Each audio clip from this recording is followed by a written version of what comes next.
Beheadings, riots, and escalating threats. Is the Middle East Cold War between Saudi Arabia and Iran about to turn hot?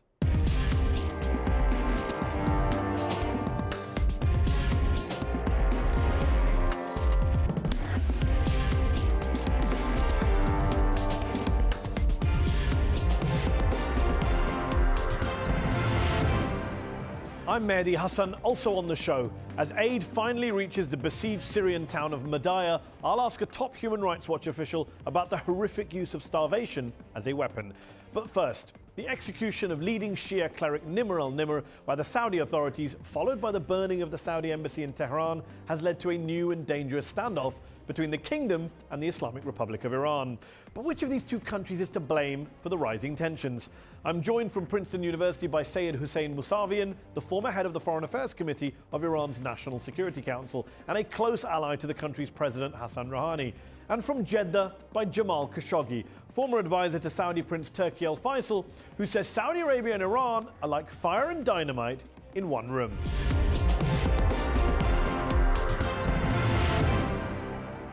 Gentlemen, thanks for joining me here in the arena. Let me begin by asking you both, are your two countries, which are now locked in this escalating war of words, this diplomatic tit for tat, closing down embassies, banning flights, are your two countries holding the region and the wider Muslim majority world hostage to your own rivalry, to your own struggle for power in the Middle East? Jamal Khashoggi. Yes, we are. But of course, each one of us going to blame the other. How did this all happen? It all happened because of a simple reason: Iranians' expansionism. It is not the age of empire buildings anymore. It is the age of independent state, sharing borders, sharing respect, Westphalias, and that's what we need from Iran. If the Iranians behave in the region like Turkey, like Pakistan, they will be very much welcomed. We will be doing business together. But Iranians are sending militias to Iraq, to Syria, participating in the killing of innocent Syrians. It's all about expansionism, not about anything else. Sayed Hussein Mousavian, Iranian expansionism, says Jamal Khashoggi. That's what's led us to this point. First of all, I don't believe Iranian government is after escalation of tension with Saudi Arabia. Everyone knows after Rouhani's election, Tehran approached many times to have direct negotiation with Riyadh on different issues. Where and why the problem starts really from the Iranian point of view is very different with what my friend Jamal says. It was known to Iranians, many Europeans, they told us during 2003 to 2005 that Saudis, they don't want peaceful solution on nuclear, they just want us to attack Iran. All Saudi angry is because of the nuclear deal. Clearly they were after creating a war on nuclear issue. Now Saudis are very worried about possible US-Iran rapprochement. Jamal Khashoggi, it's less about the Syrian civil war. He says more about the fact that you object to the Iranian nuclear deal. Saudi Arabia doesn't want Iran being brought in from the cold. Yes, of course. We don't want an aggressive Iran with nuclear power or free of sanction because of they are aggressive, not because they want a nuclear power. Our friends, the Pakistanis, have acquired the nuclear power, and we are not worried of them. But of course, we are worried of the Iranians when we see their militias chanting in the mosque of Aleppo and Homs and taking pride in the killing of people there in Iraq. That is something to worry. First of all, Iran really believes the major threat to peace, security, and stability in the Middle East, in the region, is the rise of terrorism, ISIS, Al-Qaeda, Jabhat al-Nusra, Ahrar al-Sham, Boko Haram.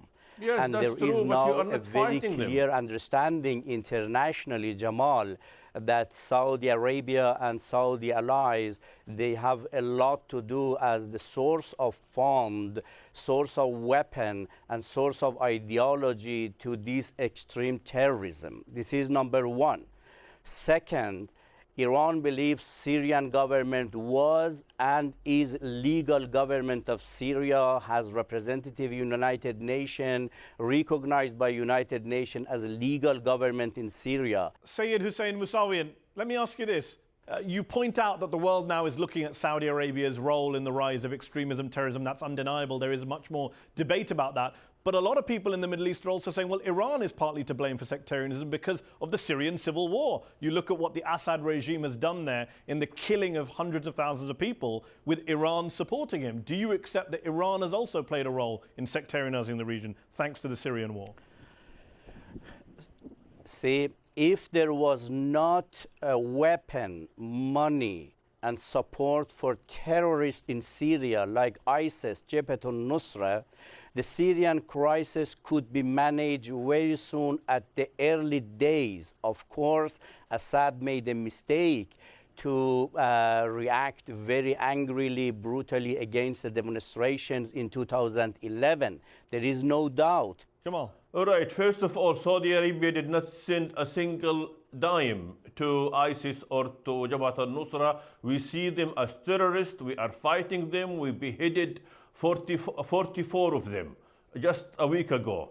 So no way anybody can accuse Saudi Arabia of supporting or tolerating ISIS as much as the Iranians and Bashar al-Assad did in Syria. They need ISIS. They need ISIS to justify their presence. But you have been accused of funding extremist groups, if not ISIS. You have been accused of funding other groups, haven't you?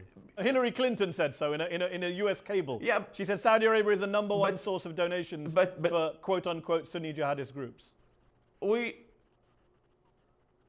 Saudi private money, and we are suffering from that, and we are after every single penny. But the Saudi government is a fierce opponent to terrorism and radicalism, and it is being appreciated by the international community.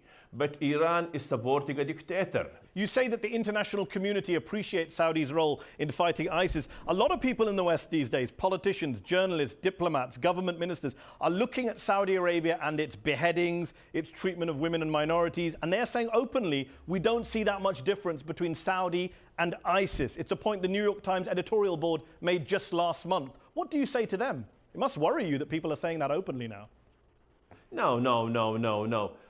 No, execution is an execution. To hang people from a crane or to behead them with a sword, it is execution. It is brutal. But what we are doing in Saudi Arabia is we are doing that through judiciary, and we are only targeting terrorists or dissidents who are calling for violence. But we are not executing political prisoners. Human rights groups have deemed Sheikh Nimr al-Nimr, this Shia cleric who was executed on January 2nd alongside a bunch of other al-Qaeda type people. They have said he was a political prisoner, and that's what's kicked off this current crisis. Do you think Saudi Arabia wanted this crisis? Did the Saudi authorities execute him knowing it would create this backlash? Nimr al-Nimr called for a foreign power to take part, to be in charge of Saudi Arabia, and that is a major treason.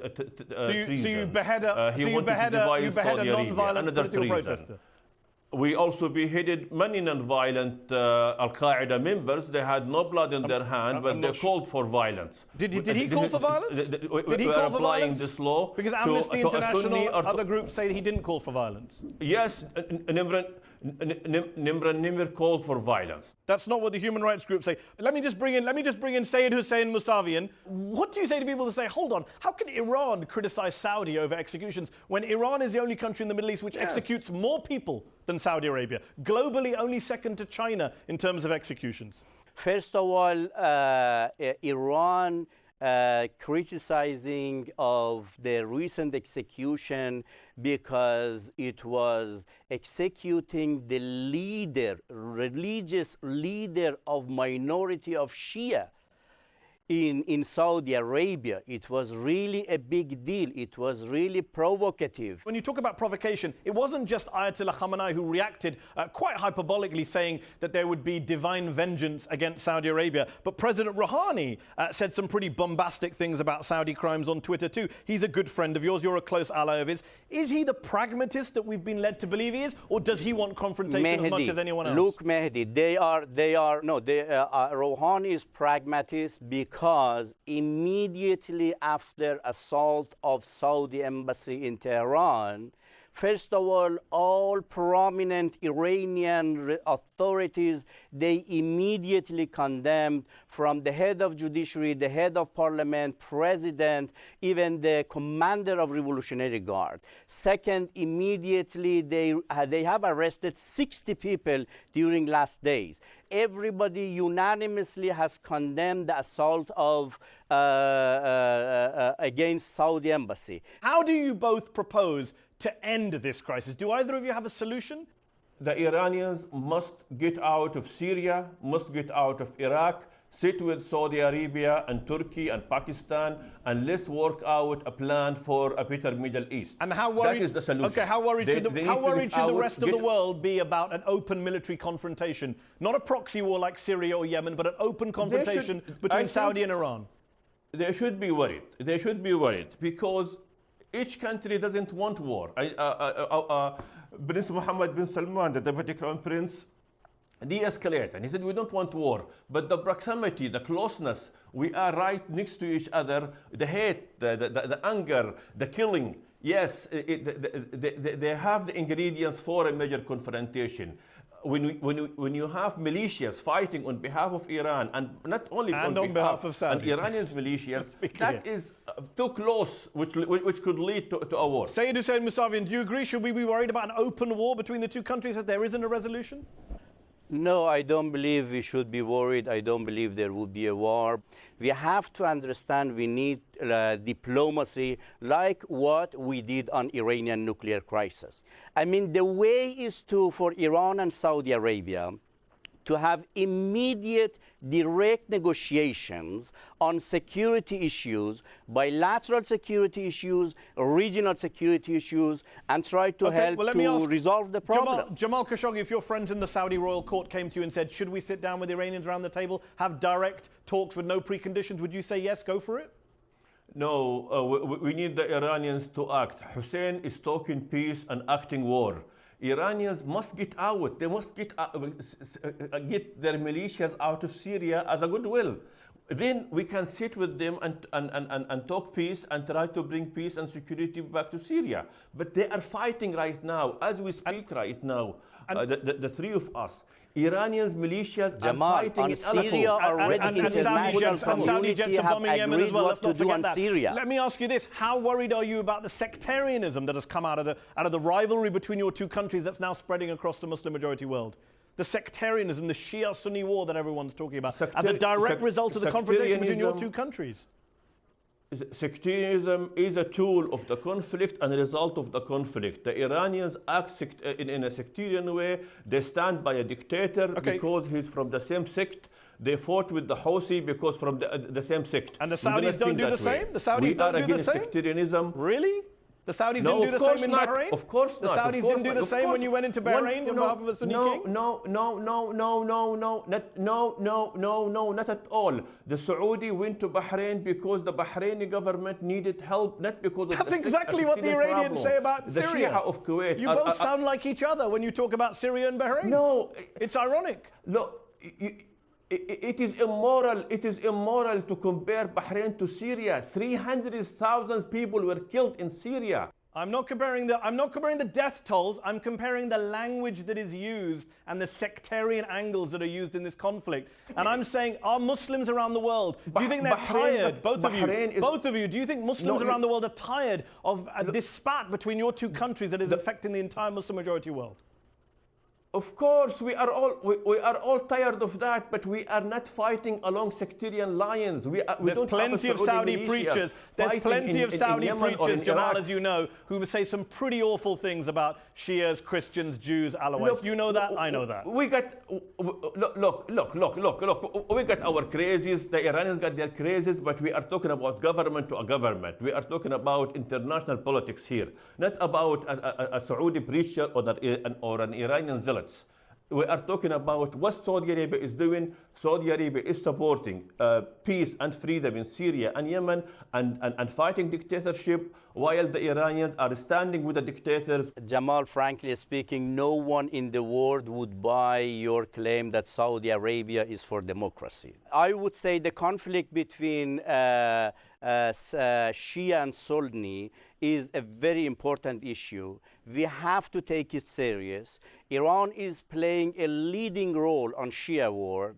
Saudi Arabia is playing a critical role on Sunni world.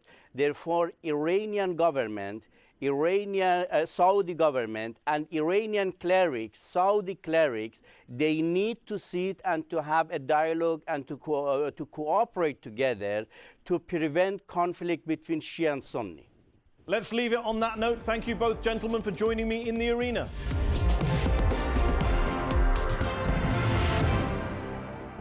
Am I the only one fed up with all the stereotypes about Latin America? Think Mexico, think cartels, think Brazil, think corruption, think Colombia, think cocaine. Sorry, but what a load of nonsense. For starters, Latin America covers 20 countries with more than 500 indigenous languages, so it makes no sense to lump them all into one narco-trafficking, AK-47 toting, Spanish-speaking, tortilla-eating, sombrero-wearing group. Yet prejudice abounds. The region can't seem to shake off outdated images of tin pot dictators and military juntas, despite the fact that 19 out of the 20 countries in Latin America today are democracies. Sorry, Cuba. Oh, and when Latin American nations were run by generals, they tended to be propped up by the United States, that beacon of liberty and democracy next door. And look, today the region does have the dubious distinction of being the most violent place on earth, but it's not all a hotbed of death and destruction. Chile, Argentina, Uruguay, they all have roughly similar homicide rates to the US, nor is it an ungovernable hellhole that everyone's trying to escape. In fact, there are now more Europeans emigrating to Latin America than the other way around, while Mexican immigration into the US has been sharply declining for a while now. So Donald, you know what you can do with that wall of yours. Look, no one will deny that there's a huge problem with inequality or poverty, but Mexico and Brazil are on course to becoming two of the world's biggest economies. 1 out of every 3 Latin Americans is already a member of the global middle class. And as recently as 2013, the world's richest person was Mexican telecoms tycoon Carlos Slim. Let's not forget either the more than a dozen Nobel Prizes for chemistry, medicine, peace, and of course, literature. And while France, Russia, China, the US all wait for their first female president, Latin Americans have had 9 of them. Equality also extends to same-sex marriage, legal in Argentina, Brazil, and Uruguay. What about the so-called American dream? Rags to riches, anyone having a chance to make it to the top. Remember when President Obama told us, "In no other country on earth is my story even possible." Tell that to Bolivian President Evo Morales, who went from poor farmer to president, or former Brazilian President Lula da Silva, who went from being a shoe shiner to leading his country, or the former bar bouncer and janitor from Argentina, who became the first non-European pope in 1200 years. Rest assured, the American dream, the Latin American dream, is well and truly alive.